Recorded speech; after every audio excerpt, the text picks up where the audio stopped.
say before we start the question and answer session. So first of all, we're going to have a question and answer session with Richard Denton, director of the documentary that you've just seen, and Arif Khan, who runs the largest website about the Tomb of Jesus.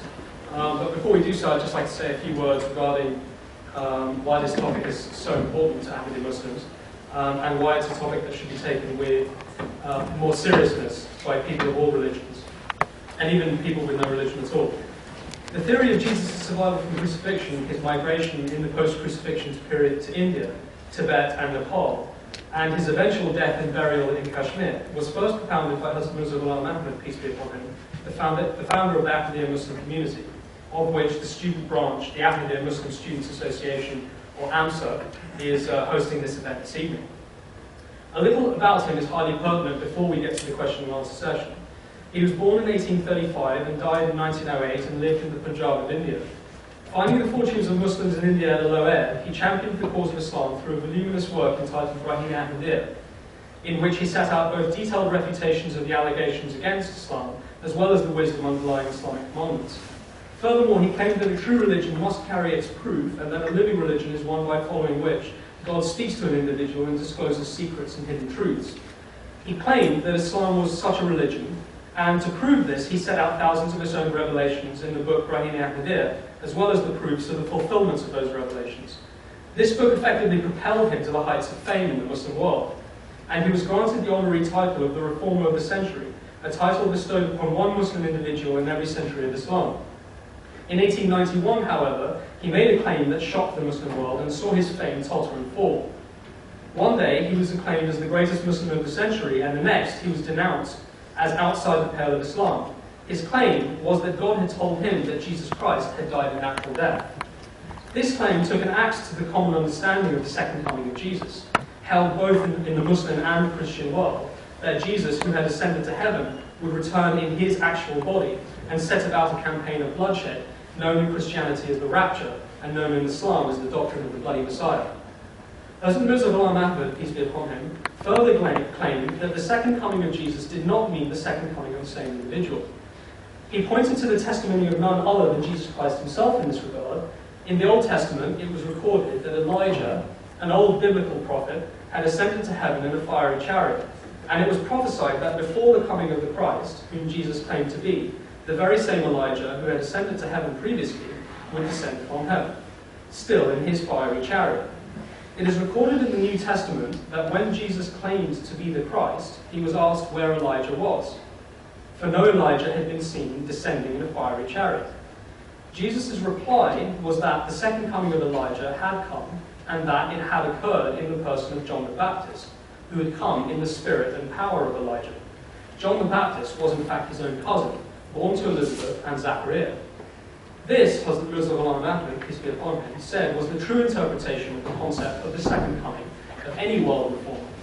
And in this vein, he declared that he himself was that second coming of Jesus, promised in the scriptures of the Bible and the Quran, but that he had come without a sword or a gun, and that, as he says in the introduction to the book Jesus in India, he had been commanded that he should call mankind with humility and gentleness to God, who is the true God, eternal and unchangeable, who has perfect holiness, perfect knowledge, perfect mercy, and perfect justice. Thus, on the basis of revelation, he claimed that Jesus had died a natural death, and for the next 8 years he researched the topic before writing the book Jesus in India in 1899, which sets out the biblical, historical, medical, circumstantial, and Islamic evidence that Jesus survived the crucifixion and migrated to India afterwards, as well as containing the location of his tomb, the images of which you've just seen. Before we get to the question and answer session, I just want to say one more thing. The theory presented in the documentary is, in our belief, one of the most important factors in the securing of world peace today. That might seem like an exaggerated statement, but let us see why. The concept of the actions of the concept of the bloody Messiah, or the rapture, whether in Islam or Christianity, is the principal fuel for the actions of extremist Christians and Muslims the world over. This expectation of divine behavior is what has led Christian extremists in the deep south of America to, strangely, become fanatical supporters of Israel, as they see the return of the Jewish people to Israel as the herald of the rapture, And many in the Muslim world also, notoriously the Wahhabis and Salafis, eagerly await the descent of the Bloody Messiah to grant political and economic dominance to the Muslim world. This change in the political landscape was predicted by Hazrat Mirza Ghulam Ahmad, peace be upon him, in the book Jesus in India, as far back as 1899. In his words, the greatest sympathy towards Muslims is that they should be reformed morally, and that an effort should be made to dispel the false hopes which they entertain in connection with the appearance of a bloody Messiah, al-Mahdi. Out of a feeling of sympathy, I have decided to refute the aforesaid ideas by positive and clear proofs from history, etc. Hence, I shall try to prove in this book that Jesus, peace be upon him, did not die on the cross, he did not go up to heaven, nor should it be supposed that he will ever come down from heaven to earth, that rather he died at the age of 120 years at Srinagar, in Kashmir, and that his tomb is to be found in the Fania street of that town. So I'd like to move on now to the question and answer session with Arif Khan and Richard Denton. If you guys could take a seat up here, we've got the mics on. Please feel free to ask any questions that you feel are related or might be pertinent to ask the director of the documentary and someone who's runs quite a big website on it. And I've got a mic here which, if we could pass around, that would be good. Can you hear me? Any more than... No? No. That'll do. Right. So, anyone got any questions? No? Hi there, Mr. Denton. I've got a question which is, what are your personal views on this theory and how did you get interested in it?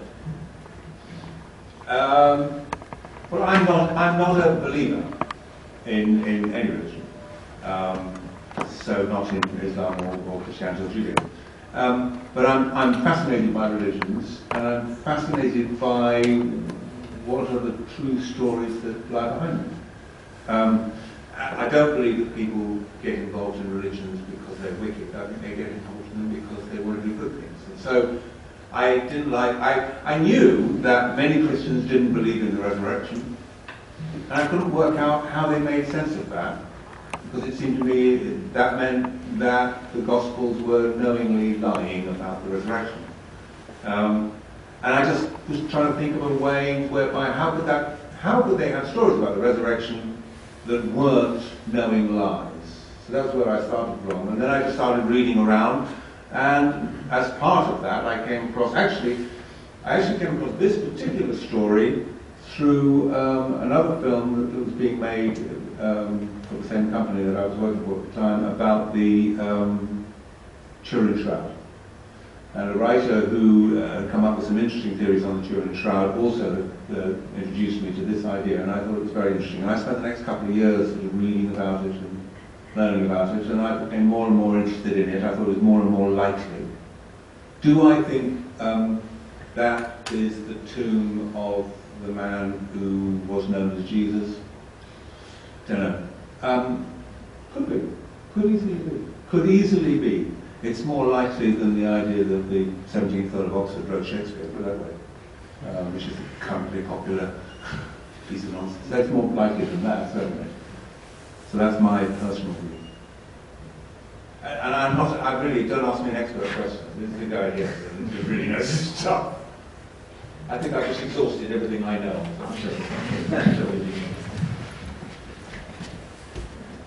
Hi, I'd just like to say thank you. It was a very good documentary. My question is that what research has been done about locating the lost tribes in that region? As far as I know, I've looked into it a little bit because my family are actually Pashtun, and my tribe is the Yusufzai, which means Joseph. And as far as I've found so far, there is a Jewish historian who claims that he's found 9 tribes within that region, and he's located them by certain kind of traditions that they had. I was just wondering if you had any comments on that. Thanks. Yeah, I have to say that one. So the idea of the lost tribes being present in the East is one aspect that in the book on my left, on your right, is explored in some detail, but this book was obviously written over 100 years ago, and I would say that's one area where there's been a lot of modern day research. And interestingly, we're in UCL today. There's actually some research done at UCL by an individual called Tudor Parfit, and that actually looked to trace a genetic marker. Now, what do we mean by genetic marker when it comes to Israelites? Because the Jewish tradition is to marry within the same caste, or because the Israelites are a race as well, it's possible to trace DNA, or to devise a test, which I believe was called the Cohenine test, to kind of look for this particular marker. And there was research done, I believe, published around about 10 years ago, that kind of looked at this particular area and concluded that there was DNA evidence to suggest that there were similarities with these tribes. On the film as well, you saw some visual examples. There was one of the paddles used in Kashmir is heart-shaped, and it's one example, but it's one out of many examples. This heart-shaped paddle is something else found in the Holy Land in Israel as well. And there's a whole list of kind of peculiarities that anthropologists and experts have sort of struggled to try and explain without bringing in this idea of travels to the east. And one more plug, if you don't mind. The Review of Religious magazine, which is a magazine that I'm part of as well, are working on an article, a series of articles for an Easter edition this year.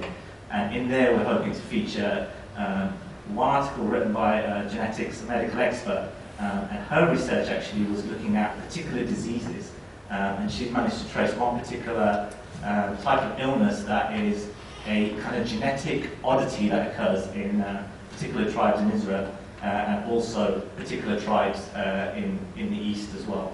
So there's many examples from place names, particular language, biblical names that find their way into names in Afghanistan and India now as well. So it's a very large topic, and I'd say there's a particular book called Jesus in Heaven on Earth, and that is one particular text that spends, it's about 400 pages, that book, and at least 200 pages, I would say, are analysing this idea of the origin of those tribes. Thank you, Arif. Anyone else with any questions?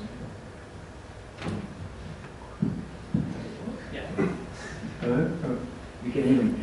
Yeah, I noticed through that thing you do a lot of tradition says, the legend says, it could happen, it may have happened, so on.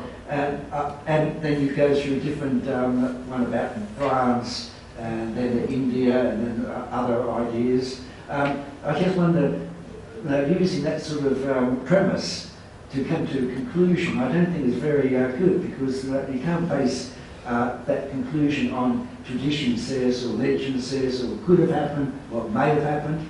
It's not very useful sort of way to base your conclusions on. No, I take your point. I mean, if you're saying you can't reach conclusions on the basis of suppositions and ifs and maybes, I would agree with you, and I'd maintain that the film doesn't do it. It ends up asking the question, is this the tomb of Jesus? If it is, then. If it isn't, then. We don't say that it is.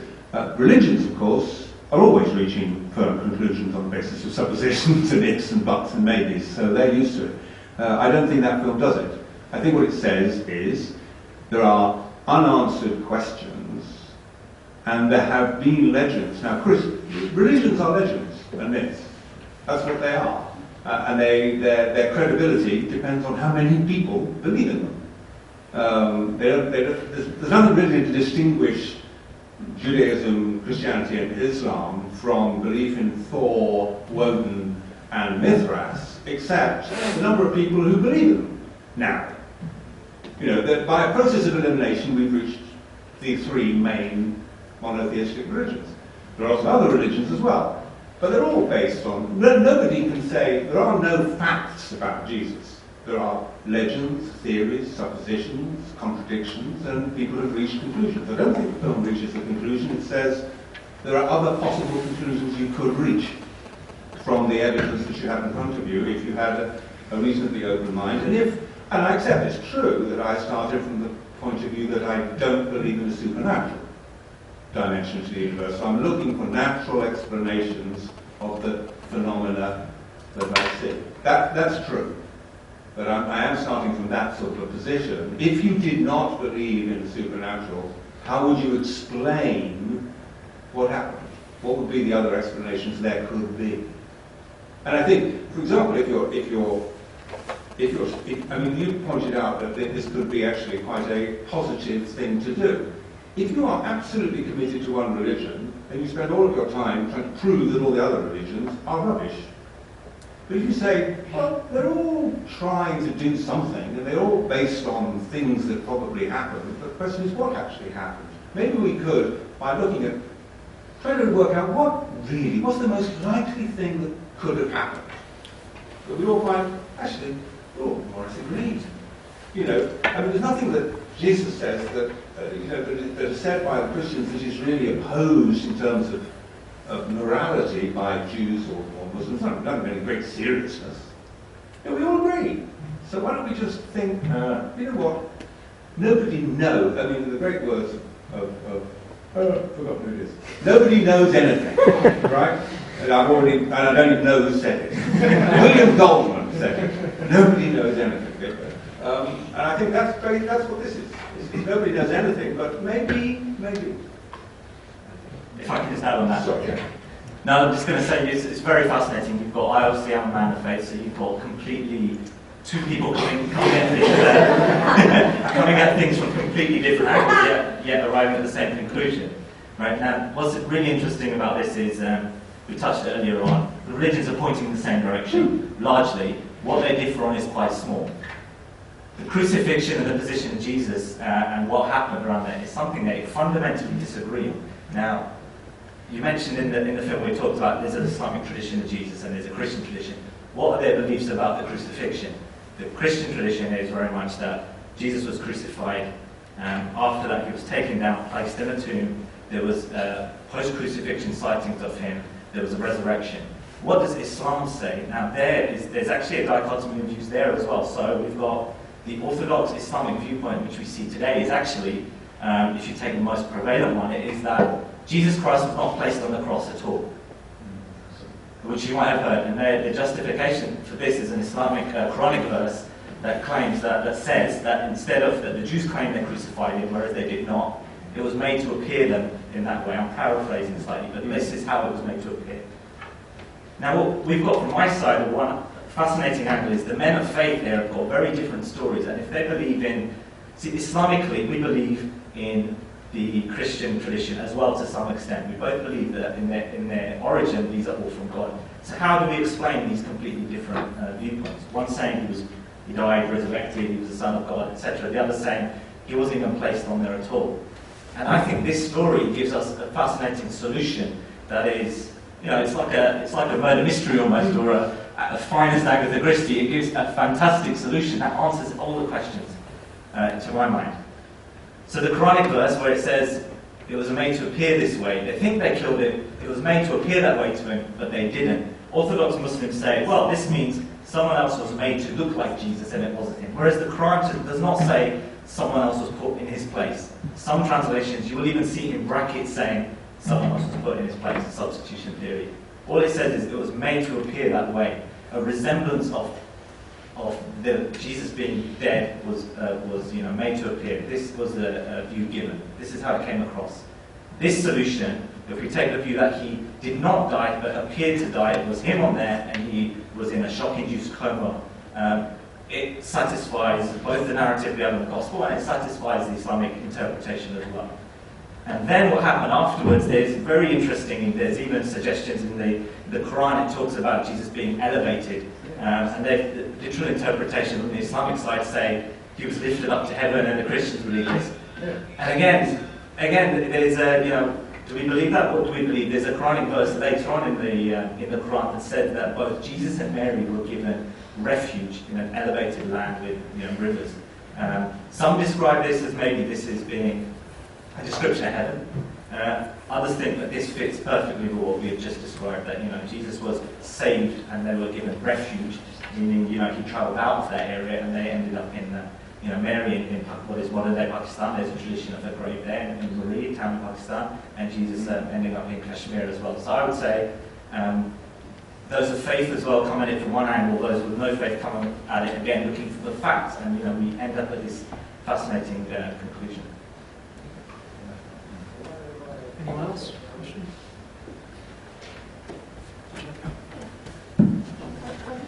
I just want to say, in response to the previous question about how to decipher the truth, I mean, isn't it the same in trying to kind of come to any historical conclusion? It's about looking at the sources and looking at circumstantial evidence. And I think what the documentary pointed at is various, things that do indicate towards this theory. So I don't think it can be kind of dismissed away as just suggestive, just on the basis that there is no firm facts. Because that's, how do we know about Aristotle? It's through history, it's passed down. Yeah, right. I agree with you. All history is a matter of trust. It's a case of these are the things that have been said, these are the things that have been written down, these are the things that have been believed. What do you trust? What do you think is most likely to have been true? Now, you may come to that with faith, or you might come to it without faith. Obviously, I think come to it without faith is better, but that's just mine. It doesn't really matter, but the question you're asking yourself in the end is, what do I trust? Which is the version I trust? Which is most likely to be true? And when it comes to saying the resurrection on my side, I thought to myself, particularly when I heard that woman at the very beginning of the film say that she was teaching people who were training for the priesthood, and she said, do you actually believe in the resurrection? And one of them said, no, but that's a secret. And the idea for me that priests were standing up and saying, without the resurrection you'll get no Christmas to little children, when they didn't believe in it themselves, I found that pretty offensive. I wanted to find another explanation for that. I was either faced with a load of Christians who are lying through their teeth, people who I quite like, people who are quite pleasant people. Are they lying through their teeth, or are they just mistaken? Well, which of those two is most likely? They're mistaken. That's the most likely explanation. It's the most likely explanation for most myths and legends. That it's a mistake. It's the way we understand it. And I think that if we spend more of our time thinking about what's most likely to be true, we probably all agree with one another. The two explanations of the crucifixion, both, if you look at them with faith, they look like total contradictions of one another. If you look at them with common sense, there's just two different ways of telling exactly the same story. Just one more thing, sorry to Sorry, going on. Somebody touched upon the traditions of some religions and others being very similar in their own kind of individual perspectives. I think that there is a note of difference, though, in the Islamic tradition, because Islam sees all of the major faiths as one narrative that continues throughout history, whereas other faiths, modern view on other faiths and their prophets is that they are, untrue or imposters. So I think that is a differentiating factor within this as well, because the Jesus story within Islam, if he did have a second coming, it would be in line with the previous historical tradition, which the introduction touched upon with Elijah and the analogy there. So I think there's a huge advantage if you're a Muslim that you came last.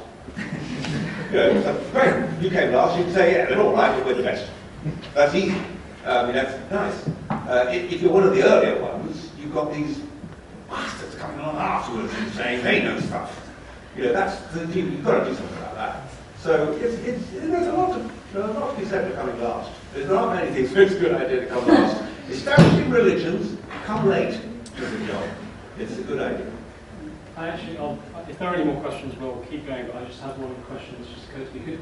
Could either of you elucidate a little bit on something that wasn't touched on that much in the documentary, which is the likelihood of Jesus actually being able to go to to go and learn Buddhist teachings and come back before the crucifixion versus the likelihood of him actually having influenced Buddhism whilst he was in that area anyway, and then the two becoming relatively merged, as was shown by the similarities in their teachings?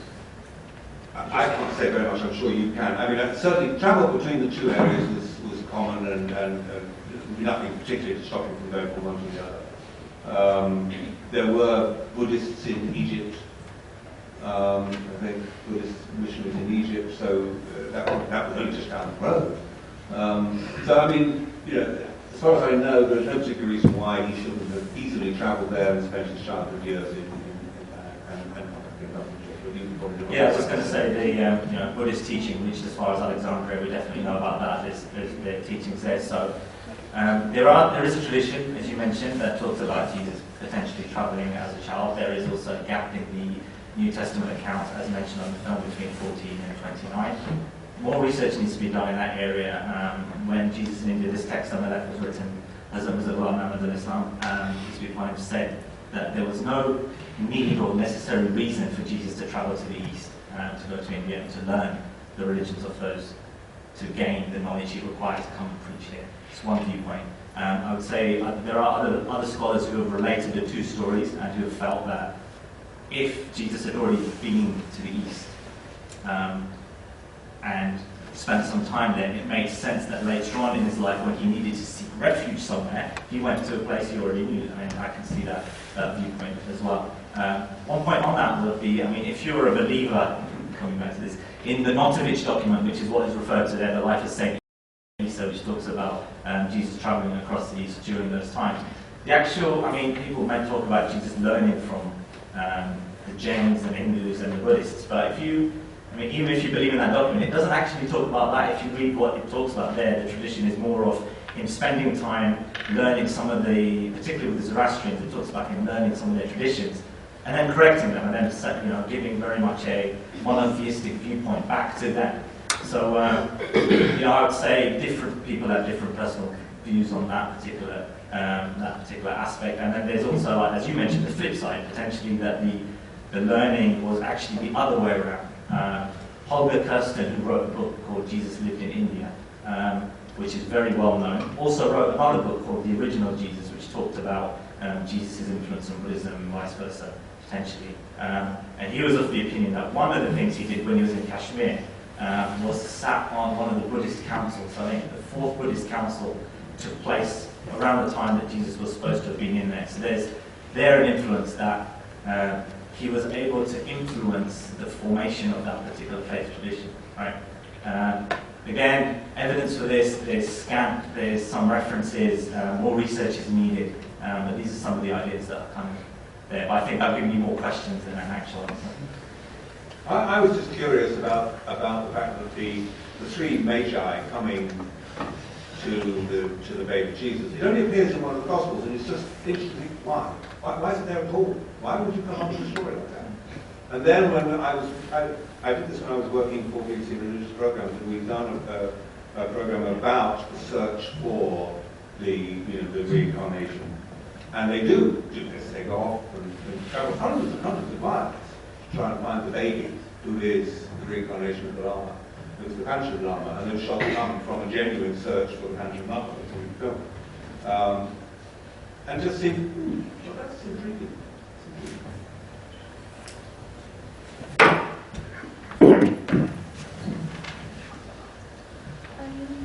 My question is, why is it that the Jews in Palestine didn't want to believe in Jesus as a Messiah? I mean, how did the Christians begin to think that Jesus was for them and not for the Jews? How did they separate?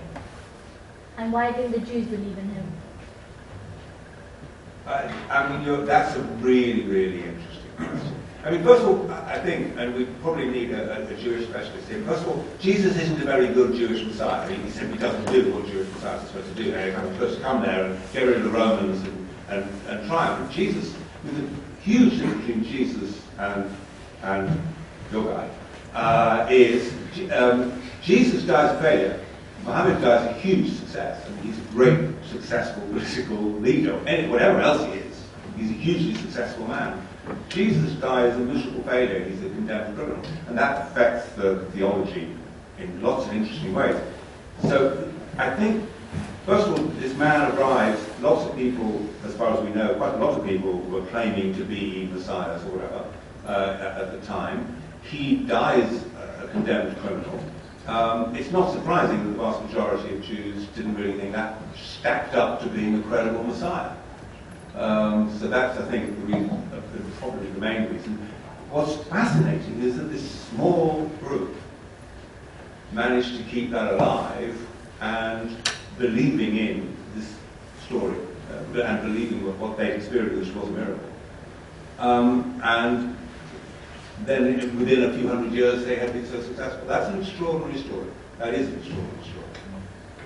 I would add to that, yeah, I would say I agree with that, and I would say that you have to look at the prophecies that they were looking to be fulfilled in the person of Jesus. And as an Ahmadi Muslim as well, you have to look at the prophecies looking to be fulfilled for the second coming in the Islamic tradition and the Christian tradition. And when someone comes and says, I am from God and I'm fulfilling these prophecies, it is an easy thing to do to reject that person and to say, this is why. One example was touched on earlier, which was talking about the prophecy of Elijah, the return of Elijah. I remember hearing one narrative where someone said that, someone related a story that someone else had said, that a Jewish man had said, if on the day of judgment I am asked, why did I not accept Jesus as my Messiah? My response would be, God, you told me Elijah would return, and he did not return. Right? So now, what often happens as well is that the person making the claim to prophethood will give an explanation as to their interpretation of how they have fulfilled the signs. Jesus is clearly recorded in the Gospels as saying, and he even predicates it initially, and he also says, you will find this hard to believe, you will find this hard to stomach, but I tell you that Elijah that was due is John the Baptist. Right? And I know you will find this hard to understand, but he is that fulfillment of that prophecy. And I think that's one reason, and another reason is also as Richard mentioned, the idea was that the Messiah would be sort of a political figure, someone who would come with wrath, I guess, or with power, and free them from the bondage of slavery or of the Roman rule. And again, for Ahmadi Muslims, we see the exact similarities now, is that the second coming of Jesus in our tradition, again the viewpoint is this, that Jesus will come as a Muslim, he will establish the dominance of Islam by force or by bloodshed. And when Hazrat Mirza Ghulam Ahmad came and his claim was to be a peaceful man, and he talked about the end of this and the time for reconciliation and love, he was rejected as well. So there's a very interesting similarity there, and I would say the exact prophecies are quite along with this, some of the indications.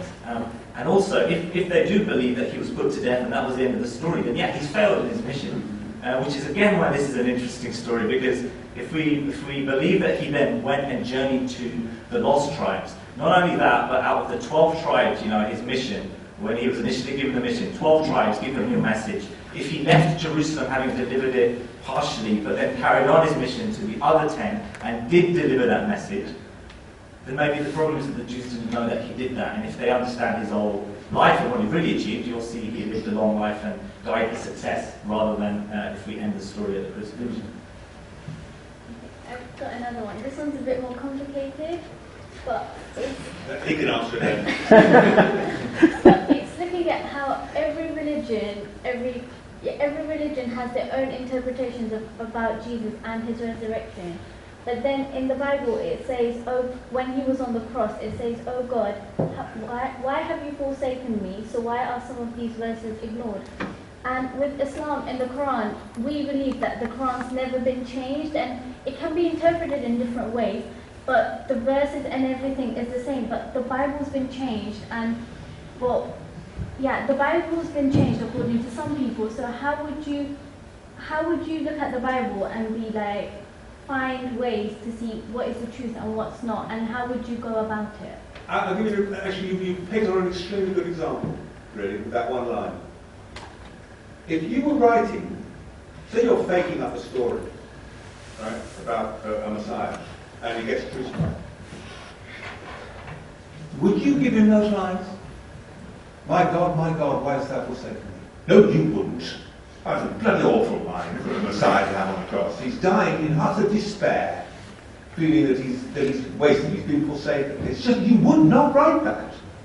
There's only one explanation for that line. Jesus said it, and somebody noticed it. It's the only conceivable, and it's one of the great proofs of the thing that actually happened. I don't believe he was God or the Son of God or anything, but he happened. You know, the other great one is the story of the birth in Bethlehem. Rubbish.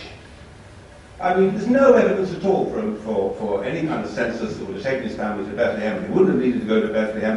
Why write a story about Bethlehem? To fulfill a prophecy? Well, if you want to fulfill a prophecy about Jesus being born in Bethlehem, just write Jesus born in Bethlehem. That's where he comes from. No, couldn't do that, because everyone knew he came from Nazareth. So you couldn't write that he was born and brought up in Bethlehem. Everyone knew that wasn't true. He came from Nazareth, and actually people say nothing good ever came out of Nazareth. I mean, that's what they actually say in the Bible. So you know that there was this guy, and he came from Nazareth, and they had to sort of bend it a little bit to get it so that he came from Bethlehem, so he could fulfill a prophecy. That proves the man existed. So if you're looking, that's the way to look at religious texts. And I don't care whether it's the one I was brought up with or the one that you're being brought up with. You need to look at it like that. You need to look at it and say, is this likely to be true? Is there another explanation? Is this actually the proof that it really is true, even though the thing I'm looking at isn't specifically true? So that's the way to look at any history, I think. Going back to your point about supposition, I think you need to look at all of these texts, whether they're Jewish texts, Christian texts, or Muslim texts, and say, what's likely to be the truth, really? And another point, right leading off that, if you were to make up a story about a resurrected Messiah in those times, would you have them appear to a group of women? No, absolutely not. They're very bad witnesses. So, I mean, in the culture of the time, they're crappy witnesses to have. You really don't have. Yeah, if you want a credible story. No, that's not very true. So the answer is, they must have been the people who saw it. Otherwise, they wouldn't have written it. And Orthodox Muslims have to explain this. If they believe none of this happened, or even other Christians who believe this didn't happen, you have to explain, where did this tradition come from? How did it survive 300 years of persecution?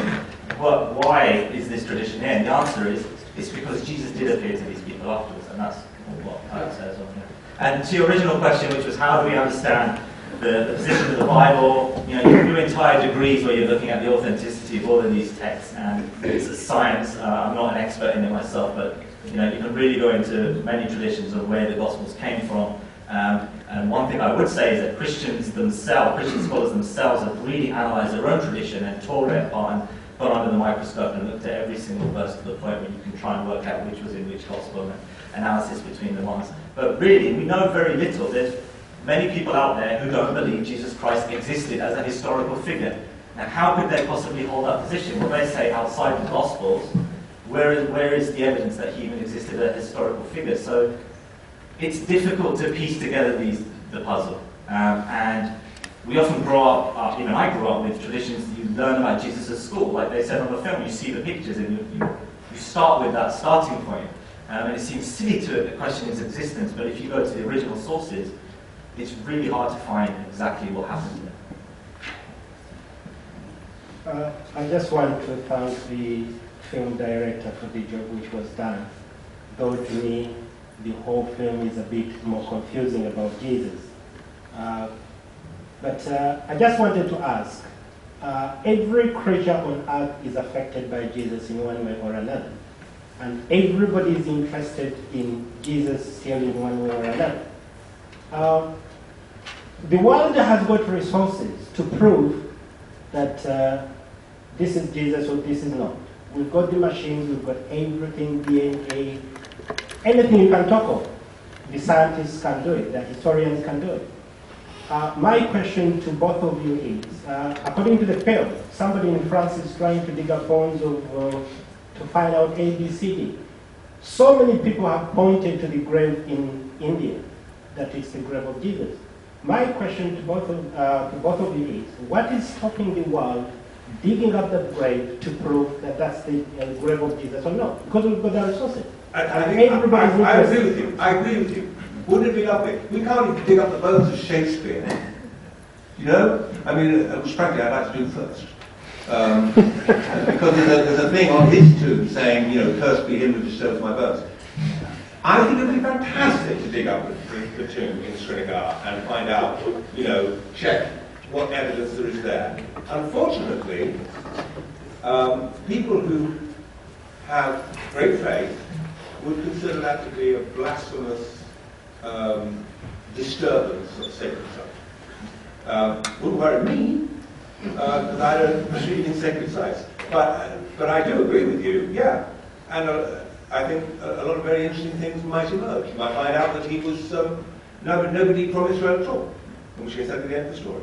Lots of stuff could be done. Yeah, let's take it a bit further.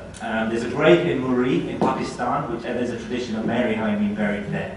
There's a grave site there. Let's imagine for now there are remains there.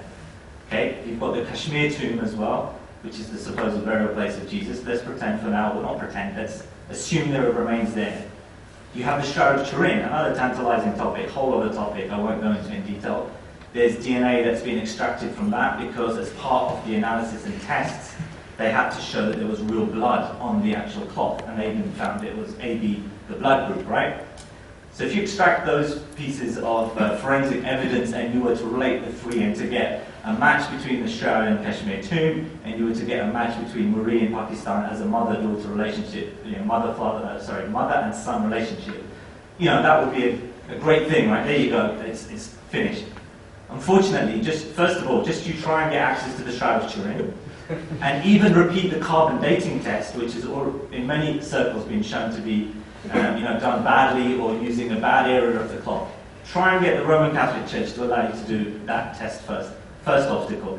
Muri, unfortunately, that particular grave has got, you know, it's a real military stronghold. I think there's a military base close by, and also a television transmitter is being built on that site. Okay, so you've got political issues there and just logistical issues. The Kashmir tomb in Srinagar is in a very militant area, and also the caretakers are very strong in their belief that this is not Jesus Christ. How dare you say he is buried, right? So you've got. Quite difficult to film. I bet it was. I'd love to know how you did that, actually. So there are so many obstacles in the way to try and work towards this kind of dream, if you like, of trying to put all these pieces together. It's almost a different obstacle in each place. But one thing is the orthodox viewpoint of Christianity and Islam, which are hugely dominant religions in the world, completely oppose this theory and research. That's one of your biggest obstacles to trying to prove it, is the very people who maybe would be interested are the ones opposing it. So through the Tomb of Jesus website, there's several researchers who cover Christian, Muslim, Sikh, Hindu researchers, Buddhist researchers, but for us to get critical mass together to try and push some of these obstacles, to push the research, it's very challenging. But maybe it'll happen one day. I just wanted to congratulate the director as well. I just want to say, I think it's marvellous how you've taken a position of doubt to try to make sense of what's happening in the evolution of all these religions. And I was wondering if you had any sort of ideas for any further documentaries on similar lines to explore other sort of myths, as you would say, or miracle stories in religions, and actually have any sort of religious leaders perhaps even approached you to try to make sense of their religion? I think on the whole, most religious leaders don't particularly want people to approach the whole thing from a position of doubt. They're a bit about it. I spent nearly 10 years working for BBC religious programs, and I really, really enjoyed it. And I was the executive producer of lots and lots of other programs, many of which looked at various issues, including the Turin Shroud. And I also want to point out this was made before the bloody Da Vinci Code. Dan probably watched the documentary. Yeah, I think he did. I think doubt's the best way of approaching anything, whether it's religion, politics, you name it. Don't believe a word of it until you can have a really careful look at it. Doesn't matter what it is. I would say that's a characteristic of the model we live in as well, is that I don't believe it until prove it to me, show it to me. And until then, I won't just take this tradition that's been handed down from me. And from a religious perspective, even as a believer, if you come with those questions, your faith goes from being a faith is something you can actually quantify and believe in and really believe.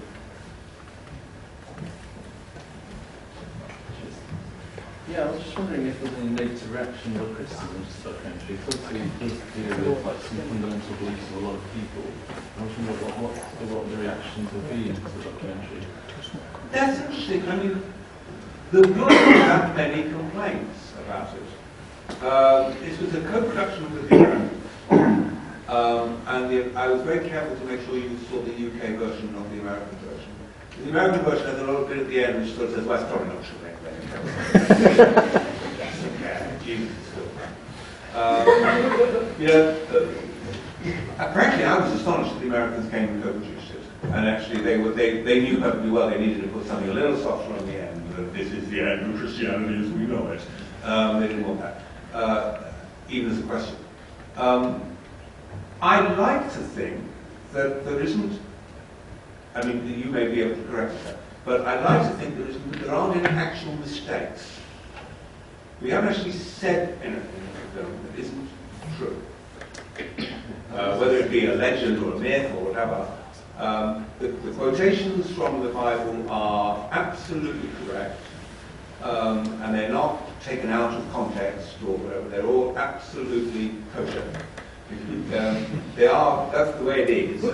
Things that are not in the original text weren't in the original text, even though I remember when I contacted a biblical scholar, I wanted to double check that there is no reference to the ascension in the original versions of the four Gospels. And we went through it together, and he went, no, you're right, there isn't. And it was actually quite surprising, we never quite looked at it that way. So I don't think that there may be people who wanted to complain, but nobody could complain that we've got anything obviously wrong. Yeah.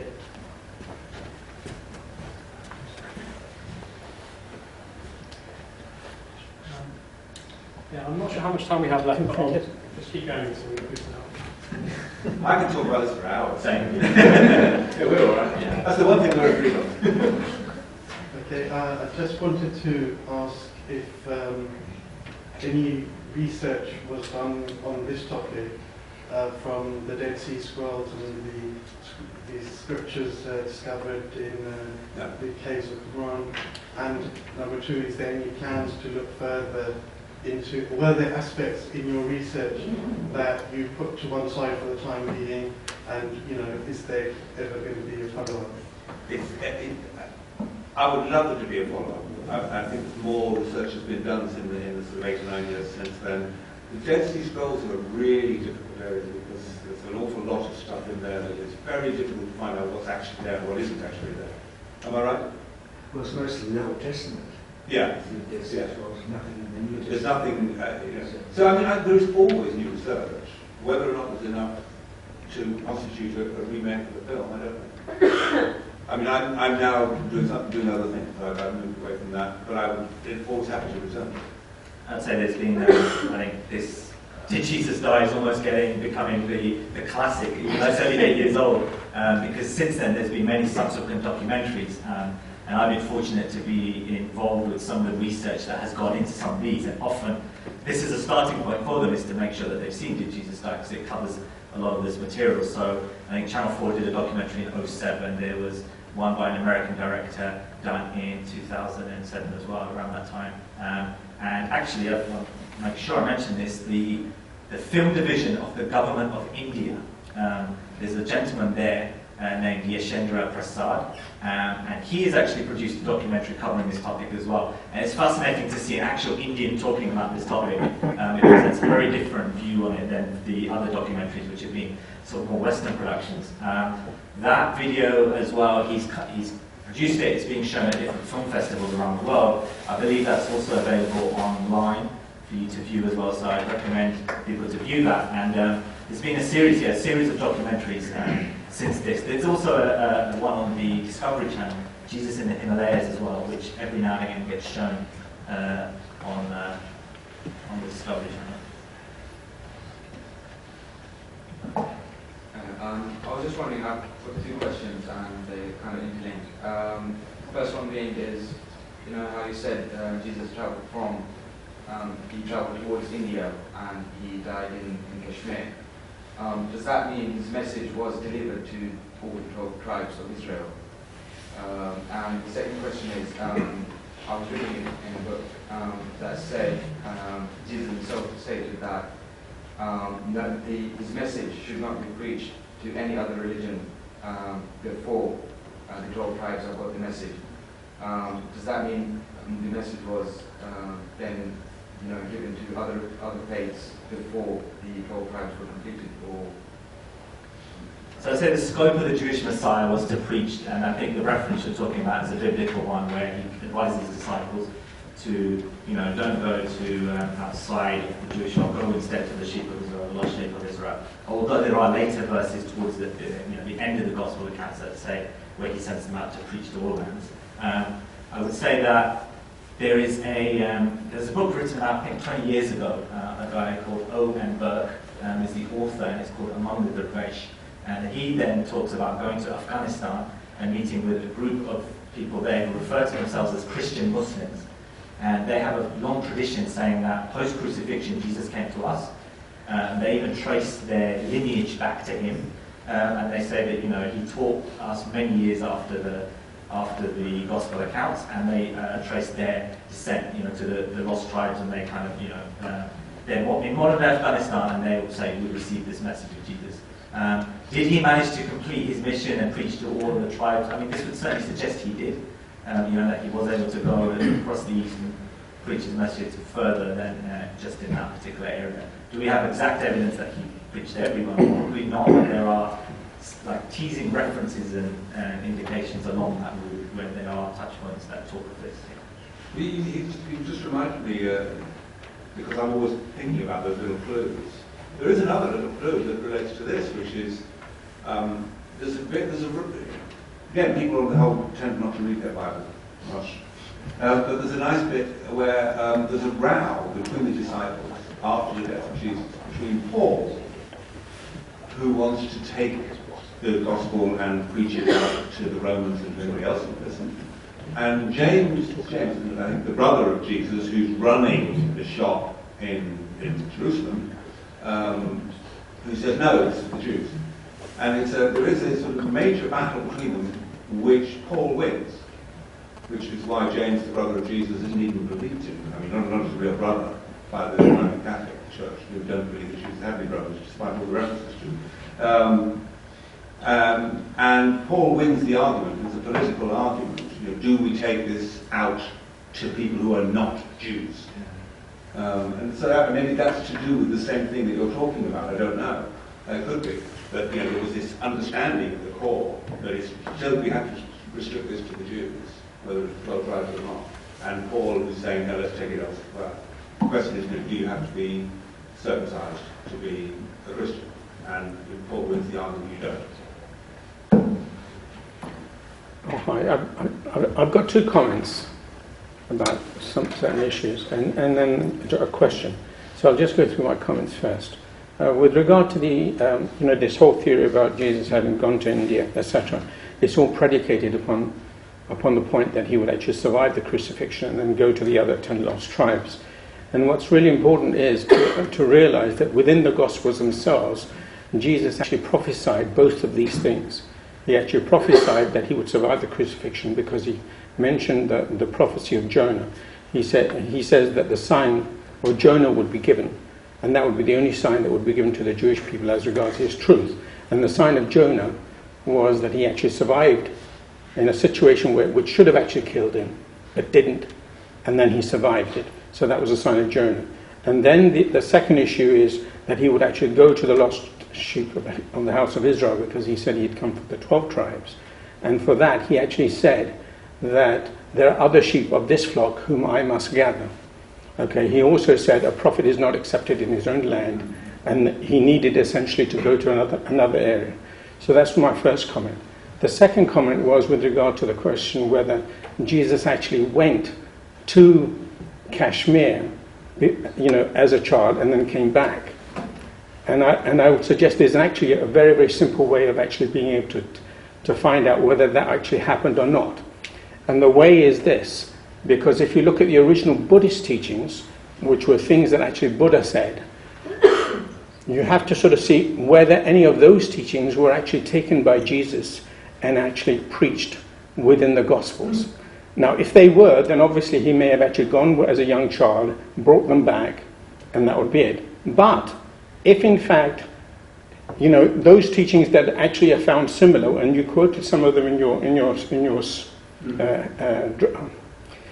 program, those ones, they're obviously very, very similar, and all of those, if those particular sayings are not to be found in Buddha's original teachings, okay, then it's quite clear that Jesus is the one who actually took them over, and therefore, he's going over there, amalgamated, his concept of the Messiah and Buddha together.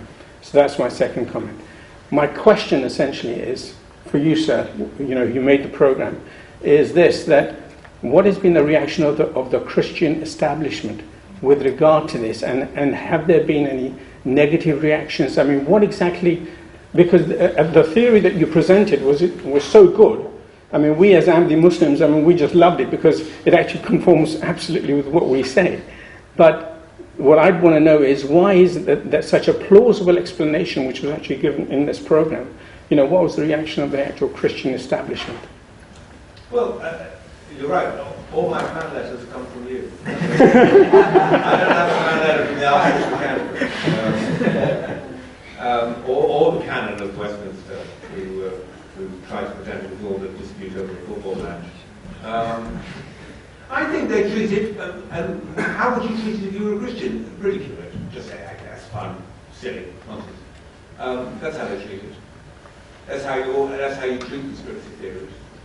So they don't really engage with it because it's tricky and it's easier not to engage with. And religions Christianity doesn't have a very good track record of engaging with alternative theories about Christianity. In fact, most religions don't, but certainly Christianity doesn't. So there's been very little serious response to it, which is a shame. I love both of your points, by the way. I think they're really good.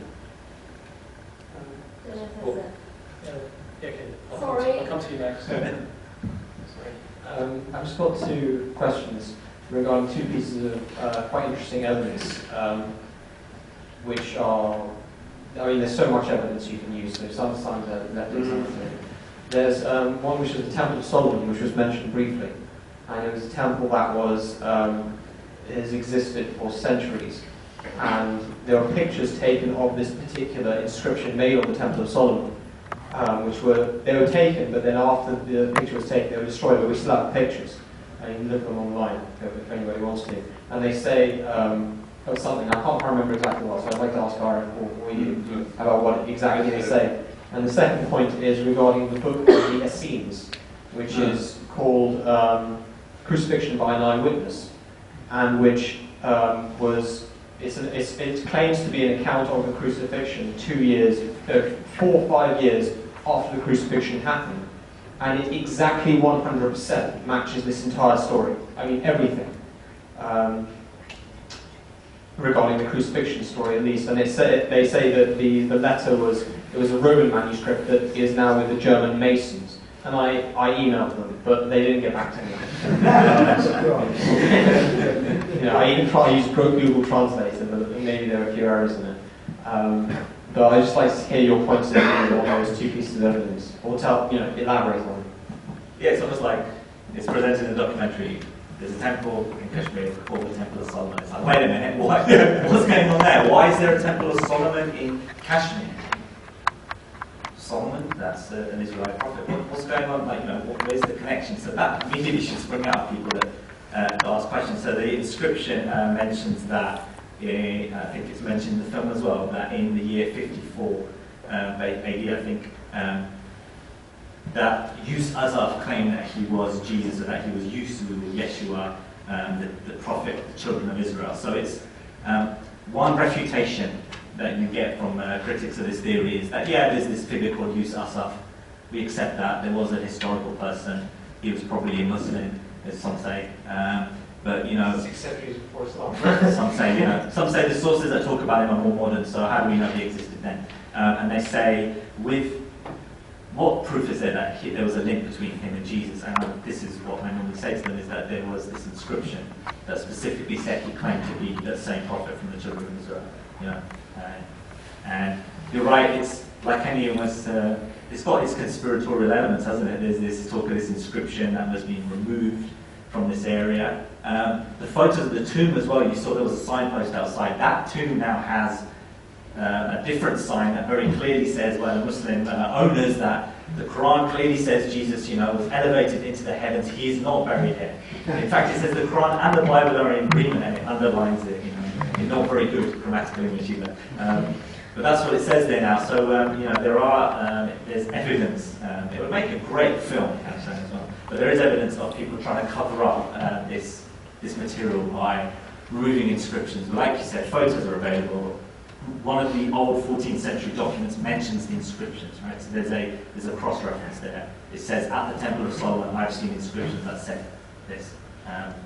So yeah, on your other point, the Essene document, there was a policy from my point of view, really, to try to stick to the most mainstream sources. So if you can say, look, all the evidence is in the Gospels.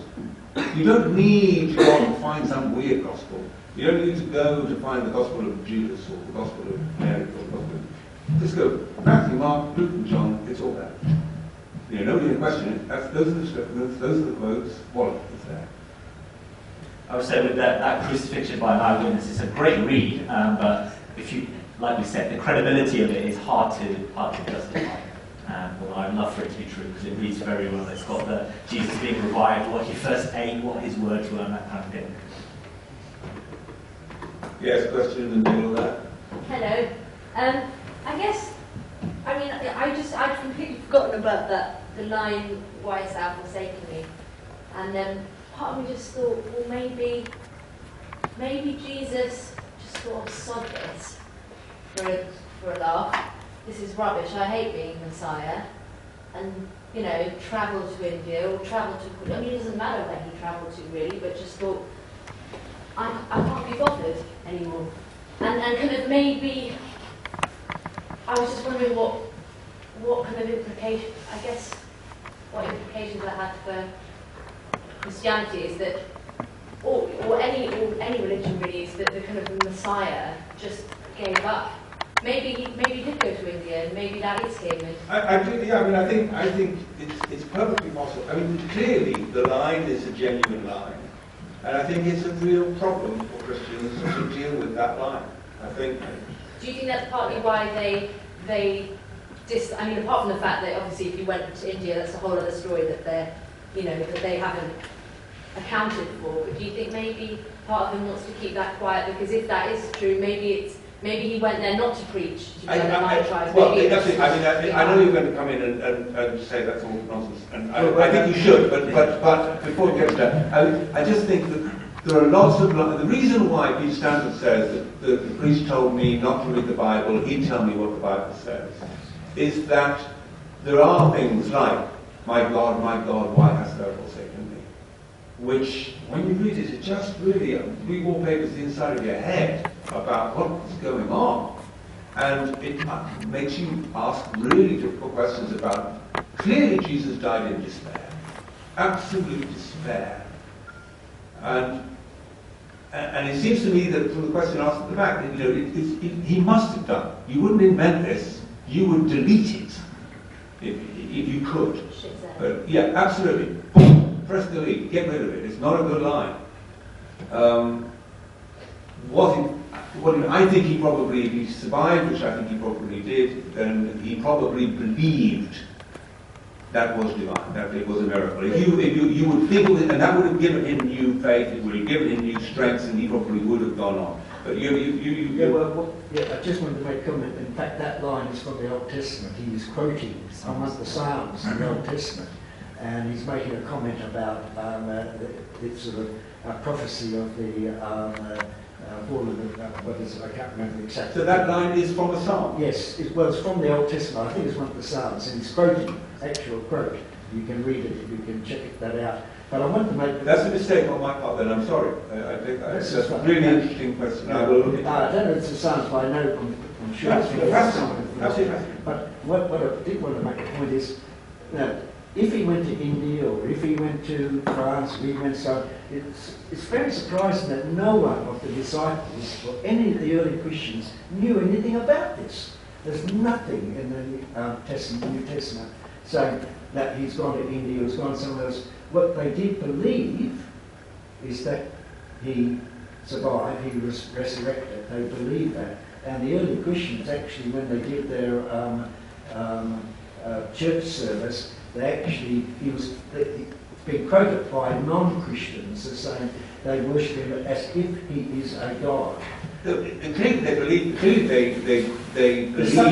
believe that they'd witnessed to a miracle. They also believed he'd gone away. They also clearly believed he was going to come back. And there are, people ask. There's in one of Paul's epistles, he's asked, when is he coming back? And Paul says, in your lifetime, don't worry about it. Before you die, he'll be back.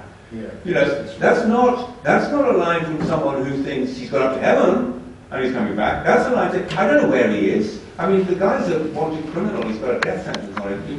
Maybe they don't know where he is. They just know he's gone and he'll be back. Yeah, but they didn't know that there's nothing in the saying he'd gone away from Palestine.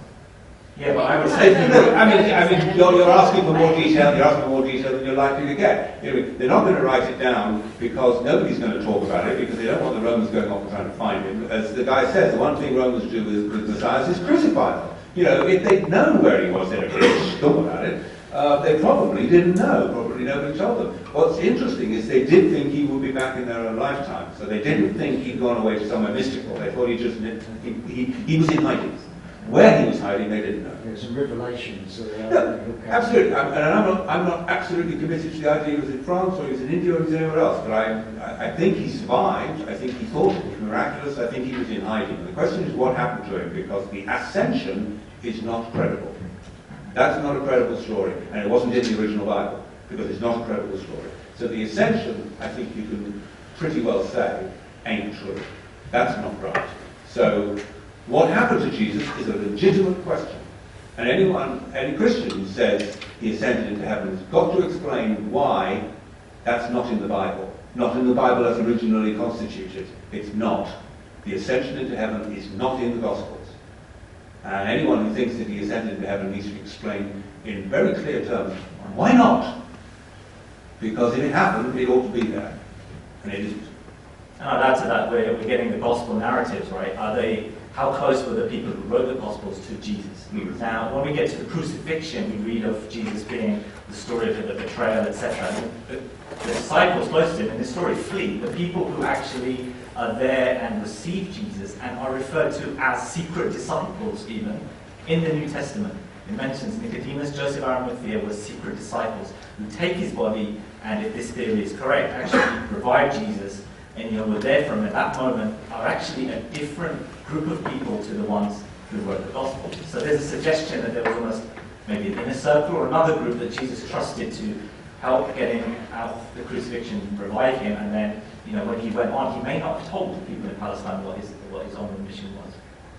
I think we're going to have to wrap up fairly soon, but there's one point that I wanted to make. The lady here made a point about maybe it's not my place to say it to kind of point this out, but I'm not sure if anyone else will. So you said that it's jarring or it's surprising that he said, Eli, Eli, lama sabachthani, my Lord, why have you forsaken me?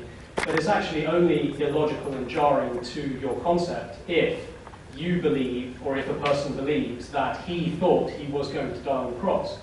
If he thought that he was going to be delivered from the cross, then when he felt himself feeling faint, it's perfectly normal for him to think, if God has promised me that I'm going to be saved, why am I now feeling faint? And exclaiming out in this moment of despair. And the question is there any evidence for the theory that he actually believed that he was going to be saved from the cross? And personally, I would say that there is, even in the Gospels. For example, in the Garden of Gethsemane, when he spent the whole night praying, and when the Romans come to take him, and his disciples try and strike him down, he stops them from doing that, and he says that it's not to worry, and that God has told him that, that he'll be okay, and that the legions of angels could come if he wanted. So there's only a contradiction depending on what you thought he thought at the time. Yeah, I guess, and also I'm coming from the point of view where I also don't have faith to the idea that he's had a conversation with a supreme being and then been told that he's going to be fine, don't worry, we're going to crucify you, but only for a pig. It doesn't kind of sit with me. No, but I mean, the fact is, what Jesus might himself have believed is only one factor. I mean, Jesus might have convinced himself he was going to be saved. That doesn't mean that he was. Jesus is a man who thinks he is very, very special. Probably he might even think he's the Son of God, though he denies it. He certainly thinks he's something special. Along with most, I have to say, I think along with all religious leaders, forgive me, he's delusional. You don't start religions without delusions. You have to have a delusion to get it going. They're all delusional. That's what they have in common. Their delusion isn't evidence of anything apart from a delusion. No, but I think what I was saying was that if you're going to ask whether it was a contradictory thing to say, it's only contradictory if he thought he was going to die. No, it's only contradictory if he thought he was going to live. I mean, the point is, if he thinks he's safe, and then he starts dying, he thinks, hang on. Sorry, I think it's the same thing. We'll say the same thing. If he thought he was going to be safe from the cross, and then he feels himself dying, then it's not contradictory for him to say he would shout out. In fact, he would. If someone had told you, I'm going to save you. Yeah, I'm coming down, I'll save you, don't worry, mate. Don't worry. And then suddenly you think, I'm going to die, then you'd say, what's going on? But if you actually thought you were going to die, then to say it is. I'm glad you brought that up. I was going to come to that point. I would say it was mentioned again. I keep quoting a film, but they were saying that Jesus' humanity is something people find really hard to accept. And I would say that scene in Gethsemane, which is described so well in the Gospel about him sweating blood, and in anguish, he is, terrified. Yeah, and there's stages with any religious people, even people in this room, when you're in a state of absolute despair and you pray to God and you as a broken man almost. It's a very moving thing. Everyone, I'm sure, will have some experience, those who are faithful. You do this, right? You really fervently pray. And after that scene, Jesus has this newfound confidence. The next morning, he rebukes his disciples at the time for, why are you falling asleep? Wake up, pray with me. And then he has a newfound confidence, right? And that newfound confidence remains all throughout his discussion with Pilate, or lack of discussion, right? Because if he's got firm faith, whether that's delusion or where it comes from, this is what he has now. And that firm faith is there right all the way through. You don't see it break until the very last moment where he thinks, and I agree with you, I was promised, I am a true prophet. This is his thinking. If I die, it will be seen as an accursed death. God, why have you forsaken me? And I think, if the story ends there, it's a tragedy, and if he survives and, goes on to live, then, it was a nice ending. Hi, I just wanted to ask two quick questions. The first one was in regards to the tomb. Now, the way we see the tomb now, when we done the documentary, we filmed it, and the Orthodox Muslims are now trying to cover it up. As you said, put the sign on saying in the Quran and in the Bible it corroborates and Jesus is up in heaven. And I wanted to know a little bit more in terms of the tomb, because originally, if I understand it correctly, the tomb we see now has kind of been, altered a little bit. Now you look at it, it's been painted green, which is the colour of Islam. And then also, it was shown in the documentary about the scars. Right now, that's been covered up now. So I wanted to know if there's anything else that they've done other than changing the gatekeeper, because I know one of the gatekeeper who used to have access to the tomb was of the Israel tribes, and he used to say, my progeny used to tell me that Jesus came here and we believe this person is Jesus. And now you've got a switch of the kind of gatekeepers. Now it's an Orthodox Muslim, and he's saying now this isn't Jesus. In fact, this was a prophet who was a Muslim, which in fact says there's a prophet after Muhammad, which they think is really blasphemy. So that's my first question. And my second question, in terms of the person who's written the book, is there any kind of solid, just one proof or prophecy that has actually come about that no man can actually forge that has happened to say that yes, this person is the claimant of the second Messiah? Okay, two interesting questions. So I think you seem very well informed. You've probably seen a few other documentaries on this topic. You're right, there have been some worrying alterations done to the tomb. In particular, there's an American researcher, Suzanne Olsen, who has really kind of stirred the hornet's nest, if you like, in going there trying to get DNA samples or access to the tomb. And I think some of the backlash to no photography, no access has been as a result of that. And, we get at the Tomb of Jesus site I'm involved in, tombofjesus.com, by the way. There is, sorry. You often get people saying, we want to go and have a look at the tomb, we would like to, what advice would you give? And unfortunately, it's almost impossible to get access to the tomb. Have documents and artifacts been removed from that tomb? There's some evidence to say they have. It's hard to know, but again, there's some photos from the 70s and 70s and 80s that show a very different. They show a wooden sarcophagus. There's no glass and these kinds of things. So it has undergone alteration. It is concerning. The covering up of the footprints, or I think after that comment was made, I think that was by an American film producer, that they've been covered up. I know someone who went in 07 or 08 and said that they're still there. But these fundamentalist Muslims that are in charge in that area could well turn around and start doing other things to this tomb. That it's good that we've got documentaries like this that have documented some of this information. Your second question is a very long question. I'm happy to take it up afterwards, but I'll give one interesting example, which is you asked about fulfillment of prophecies of the second coming. I'll just describe one, which is and it's one that interestingly appears in the Gospel and Islamic tradition, which is to do with eclipses. And there's I don't have the verses in front of me, but in the Gospel, when Jesus talks about his second coming, he talks about reference to an eclipse, like the sun, I believe, but the moon will not, the sun will not give its light. And there's some reference to an eclipse there.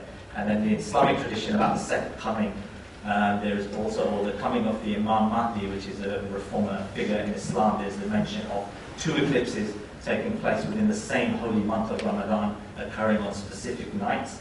And Hazrat Mirza Ghulam Ahmad, peace be upon him, made his claim to be the promised Messiah in 1891, and eclipses occurred in that month in 1894 and 1895, I believe. So again, we can discuss that afterwards, but they're and also, just that you said it was in the Bible and the Quran. It's also in the Sikh scriptures as well as the Hindu scriptures. Really? So I mean, from whatever angle you look at it, right, it's pointing out to this one sign that can't be forged by anyone. I mean, someone could say, all right, I'm Jesus. You say, all right, clip your fingers, make the sun and the moon eclipse. No one can do it, right? And this happened, 100 years back, right? You haven't got, like, astronomical equipment to see and to actually gauge when this eclipse is going to happen. It's totally impossible. And then he actually wrote letters and kind of spread them out, so people actually got his claim and said that yes, the sun and the moon eclipse will happen. And then it happened. And no one else claimed to be that promised Messiah. All right, thank you very much, everyone, for your engagement in the discussion. It's 8:30 now, and I think we're going to need to wrap things up. We've all been here for quite a long time. Thanks a lot. If anyone, there's two things I need to say. If anyone has any more questions, please feel free to come down, or wants to talk about anything, please feel free to come down to the front, and I'll be here, and some of the other people will be here. And also, the books over there are all free to take. One of the books, Jesus in India, is the first book to put the India theory together. So that might be worth reading. And what else? Can we please thank the speakers? And also, can we please thank the two speakers?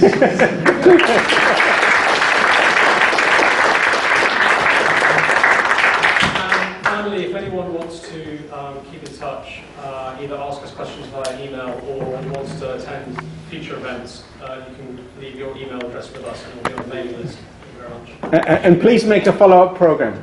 Thank you. We beseech you.